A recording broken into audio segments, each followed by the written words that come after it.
അപ്പൊ നിങ്ങളിപ്പം ചിലവർക്ക് എക്സ്പീരിയൻസ് ഉണ്ട്, ചിലവര് കുഞ്ഞു റോൾസ് എല്ലാം ചെയ്തു വന്നവരും അങ്ങനെയൊക്കെയാണല്ലോ. അപ്പൊ എങ്ങനെ ഉണ്ടായിരുന്നു മൊത്തത്തിൽ ലൊക്കേഷനിൽ നിങ്ങളുടെ ഒരു വൈബും എല്ലാം? നമ്മുടെ സുഹൃത്തുക്കളൊക്കെ നമ്മുടെ ഒരു ടീം വർക്കാണ്. ഫ്രീ ആണ്.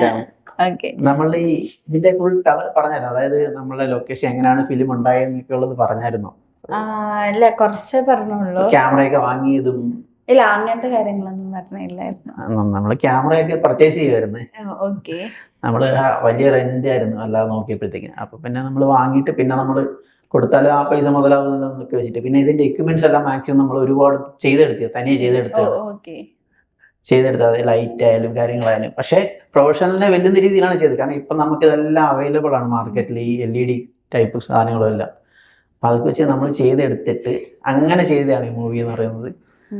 അത് ഭയങ്കര ടെക്നിക്കലി, നമ്മുടെ ഡയറക്ടർ ടെക്നിക്കലി അത്യാവശ്യം അറിയാവുന്ന ആളെ, ഈ മെക്കാനിക്കൽ സൈഡ്. പുള്ളിയുടെ ജോബും അങ്ങനെയുള്ള KSRTCയിലാണ് പുള്ളി വർക്ക് ചെയ്യുന്നത്. അപ്പോൾ പുള്ളിക്ക് ഐഡിയ ഉണ്ട്. പുള്ളി നേരത്തെ എനിക്കൊരു 10 വർഷത്തിൽ കൂടുതലായി ഷോർട്ട് ഫിലിമുകളൊക്കെ ചെയ്ത് വരുവാണ്. അപ്പോൾ ഈ ലൈറ്റും കാര്യങ്ങളും എല്ലാം അത്യാവശ്യം നല്ല ഐഡിയ ഉണ്ട് ക്യാമറയെ കുറിച്ചൊക്കെ. അപ്പോൾ അത് വെച്ചിട്ട് പുള്ളി ഓരോ ഐഡിയ ഉണ്ടാക്കിയെടുക്കുകയാണ്. നമ്മളെല്ലാം കൂടെ സപ്പോർട്ട് ചെയ്ത്. കണക്ക് ഈ ലൈറ്റ് യൂണിറ്റിൻ്റെ ബോയ്സിനെയൊക്കെ നമ്മൾ ലോക്കലി എടുത്തത്. അവരൊക്കെ ആയിട്ട് ഭയങ്കര രസമായിരുന്നു. സൈറ്റിലായാലും എല്ലാവരും ഒരു എടാവോടാ ബന്ധവും അങ്ങനെയൊക്കെ ആയിരുന്നു. അതായത് എന്താ ഒരു ഫ്രണ്ട്സ് ആയിരുന്നു നമ്മള്. അപ്പം അങ്ങനെയാണ് ഈ ഫിലിം തീർത്തത്. അത് കുറേ നാളെടുത്തത്. അവിടെ നമ്മുടെ ഈ പിന്നെ റെന്റ് ഔട്ട് ചെയ്യാത്ത എക്യുപ്മെന്റ്സ് ആയതുകൊണ്ട് നമുക്ക് എപ്പോഴാണെങ്കിലും ഷൂട്ട് ചെയ്യാമല്ലോ. ആ രീതിയിൽ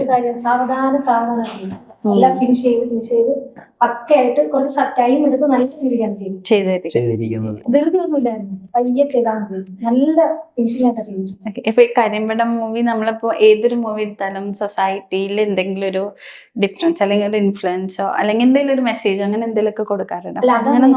നമുക്കൊരു ഐഡിയ ഇല്ല. എനിക്ക് ഒരു ഐഡിയ ഇല്ല. ആൾക്ക് നല്ല ഐഡിയ. കാരണം 1 മണിക്കൂർ ഞാൻ അത്യാവശ്യം സ്ക്രീൻ പ്രസൻസ് ഉള്ളതാണ് ഇതില്. 2.5 മണിക്കൂർ കൂടെ ഉണ്ടെങ്കിൽ 1 മണിക്കൂർ കൂടുതൽ വരുന്നുണ്ട്. അപ്പൊ ഞാൻ ചോദിച്ച ക്വസ്റ്റ്യന് ആപ്റ്റായിട്ട് ആൻസർ പറയാൻ പറ്റുന്ന ആളാണ്. എന്ത് മെസ്സേജ് എന്ന് പറയുന്നത് അല്ലെങ്കിൽ മെസ്സേജ് അല്ലെങ്കിൽ എന്താണ് മെസ്സേജ് ഇല്ലാതിരിക്കത്തില്ലല്ലോ ഒരു ഏതൊരു പടത്തിനായാലും. സസ്പെൻസ് ആണ്. അത് പറയരുത്. സസ്പെൻസ് അറിഞ്ഞുകൂടെങ്കിലും മെസ്സേജ് എനിക്കറിയാം, പക്ഷെ ഞാൻ അതിവിടെ പറയും. അതാണ്. അല്ല, ഒരെണ്ണം ഞാൻ വേണമെങ്കിൽ പറയാം, ഒരു സാധനം വേണമെങ്കിൽ പറയാം. ഒരെണ്ണം ഓക്കെയാണോ? എന്ന് വെച്ചാല് നമ്മള് ഒരു കാര്യം കറക്റ്റായിട്ട് അറിയാതെ എടുത്തു ചാടി എന്തെങ്കിലും ചെയ്തു കഴിഞ്ഞാൽ ഏതെങ്കിലും ഒരു ഘട്ടത്തിൽ തിരിച്ചറിയുമ്പോൾ നമ്മൾ ഒരുപാട് വേദനിക്കും. അങ്ങനെ ഒരെണ്ണമുണ്ട് ഇതില്. അതാണ് ക്ലൈമാക്സിലോട്ട് ലീഡ് ചെയ്യുന്ന ആ ഒരു ഹിന്റ്. പിന്നെ മനോഹരമായ പാട്ടുകളുണ്ട്. എടുത്തു പറയണം. പാട്ടുകൾ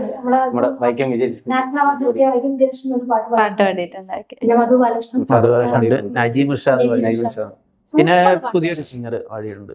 പാട്ട് കേട്ടവരുടെ അഭിപ്രായം. നമ്മുടെ ഡയറക്ടറിന്റെ 3 ഷോർട്ട് ഫിലിമിൽ ഞാൻ ഉണ്ടായിരുന്നു. ചെയ്യാൻ പറ്റി. അതിന്റെയൊക്കെ ഒരു ബെൽറ്റിങ്ങിന് ബാഗ് കിടക്കുന്നോണ്ട് ഇതിനകത്ത് ഫ്രീ ആയിട്ട് അങ്ങനെ ബെൽറ്റ് ആണ് കൂടുതൽ. അങ്ങനെയുള്ള ആൾക്കാരാണ് കൂടുതൽ. എല്ലാവരും ഫ്രണ്ടാണ്, എല്ലാവരും നല്ല ഫ്രണ്ടാണ് ആക്ട് ചെയ്യുന്നത്. പ്രത്യേകിച്ച് ഒരു തലക്കനമുള്ളവരോ അല്ലെങ്കിൽ നമ്മൾ കൂടിയ ആൾക്കാരോ അങ്ങനെ ഒന്നുമില്ല. എല്ലാം നല്ല ഫ്രണ്ടായിട്ടുള്ള അത് ആ രീതിയിൽ തന്നെയാണ് ഇത് പോയത്. നമ്മുടെ ഇതിന്റെ മെയിൻ ലീഡ് ചെയ്തിരിക്കുന്ന അനസ് സൈനുദ്ദീൻ. പുള്ളിയാണ് തിരക്കഥയും. അതാണ് മ്യൂസിക്. മ്യൂസിക് പുള്ളി ഭയങ്കരമായിട്ട് നല്ല രീതിയിൽ ചെയ്തിട്ടുണ്ട്. പുള്ളി ചെറിയ ചെറിയ മ്യൂസിക് നേരത്തെ ചെയ്തിട്ടുണ്ട്. അത്യാവശ്യം ഹിറ്റായ പാട്ടുകളൊക്കെ ഉണ്ട്. അത്യാവശ്യം കൂടിയ പാട്ടുകളൊക്കെ ഇവരുടെ തന്നെ ഒരു ആൽബം ചെയ്തത് 1 മില്യൺ കൂടുതലൊക്കെ അടിച്ചിട്ടുണ്ട്.